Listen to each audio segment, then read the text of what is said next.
रात के 2 बजे थे। गांव से थोड़ी दूरी पर एक पुराना पीपल का पेड़ था। उस पेड़ के नीचे एक पुरानी लकड़ी की कुर्सी हर रात रखी जाती थी।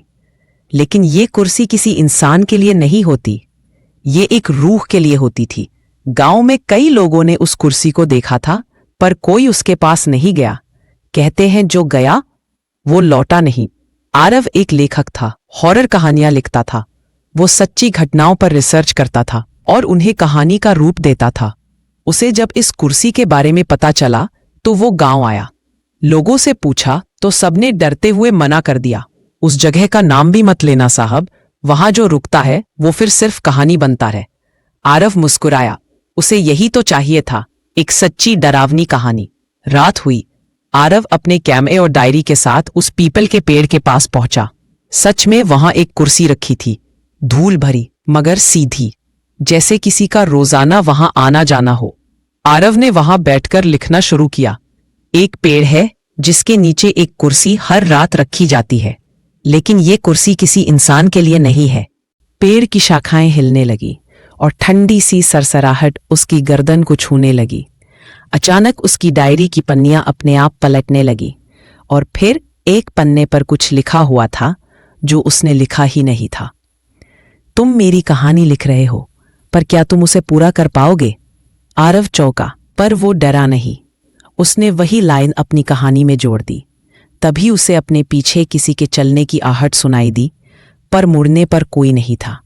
वो वापस लिखने लगा। एक आत्मा है जो हर रात उस कुर्सी पर बैठती है। उसकी कहानी कभी पूरी नहीं हुई, और जब कोई उसे सुनने आता है तो वो उसकी जिंदगी में उतर जाती है।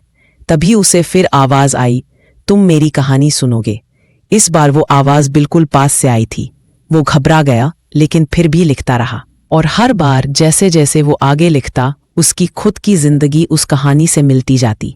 अगली सुबह गांव के लोग वहां पहुंचे। वहां 2 कुर्सियां थीं, पहले वाली पुरानी और एक नई। दोनों कुर्सियां खाली थीं। ना आरव था, ना उसका कैमरा। सिर्फ उसकी डायरी वही पड़ी थी। डायरी का आखिरी पन्ना खुला हुआ था। उस पर लिखा था, मैंने हाँ कहा और अब ये कहानी मेरी हो गई है।